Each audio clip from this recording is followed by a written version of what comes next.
I'm a settler. I lived for most of my adult life in a settlement in Judea and Samaria. I've been visiting the settlements since the 1970s.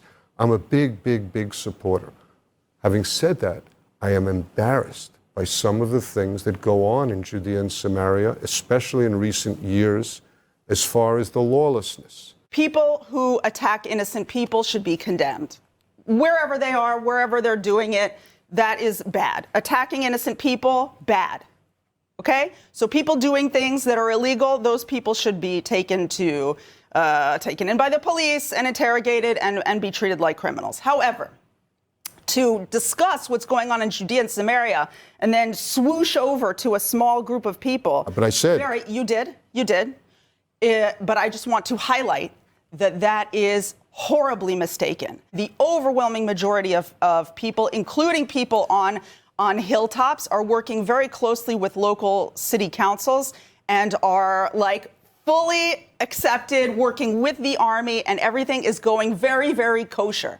It happens to be that there are a few people. Wait, I'm sorry. You will be able to respond, but I'm going to finish my statement, which is that there is a situation in Judea and Samaria. There is a situation, which is that the same disinformation campaign that is calling Israel a genocider is calling the Hilltops people horrible, violent criminals. When most of the time, the overwhelming majority of the time that you see anything that remotely resembles violence is either A, committed by Arabs against Jews, or B, committed against by Jews against Arabs who are defending themselves. We're down to 2 minutes, and I have to give Dan a chance to respond. Dan, we're under 2 minutes. Go. So the defense always is, look, a lot of settlers are so nice. That's not the point. We're much more than nice. I don't want us to be minimalized like that. We're not nice. Well, we are brave. We are strong. We are citizens of this country, and we're doing a valuable service to the rest of this country, living outside the borders of this country with full rights of citizens, surrounded by a 5 times greater population that has no rights of citizenship in Israel, and the municipal rights of the Palestinian Authority are a bit of a joke. So this is an undemocratic situation in West Bank that is completely unacceptable and is a disgrace to the Jewish state. So you can advocate for Palestinian rights if you want, but I'm here to advocate for the rights of the Jewish people in the land. You know what? I'm actually also here as an analyst trying to make head or tails of a complex situation, not advocate for anyone. I will advocate against a minority, whatever minority they may be, of Jews in the West Bank doing crimes that very often veer into terrorism. And you don't have to call them settlers, but you must understand that these are crimes. They are grabbing hilltops, and you compare this to the Zionist effort to buy land and to build a democratic country that will be a light unto the nations. I absolutely compare it. Well, I can't. These people should be recognized by the Knesset. These people should be celebrated by the people of Israel. And what do you know about the people of the hilltops? They're terrorizing. You don't know anything about the people of the hilltops, and you're ready to smear their good name. Quite a bit. You're ready to smear their good name, but you actually have no idea.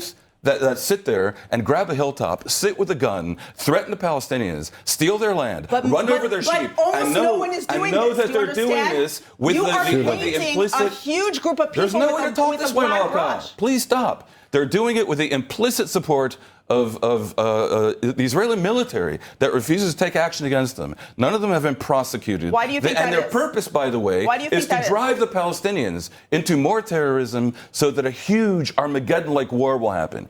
And to defend them, because many settlers... Do you hear yourself saying that Jews are trying to drive Arabs to violence? Do you hear yourself? There is no doubt in my mind whatsoever. And the extremists... That's crazy. The extremists who are doing this, they are terrorists. And the government's refusal to take any action against them is part of the reputational damage that Israel has absorbed. And you are right that there is a very successful and very nefarious and mendacious campaign against Israel. And the propaganda against Israel is terrible. But here you're handing your enemies on a platter much more weapons than they could ever have dreamed of. You're just a pawn of the disinformation campaign.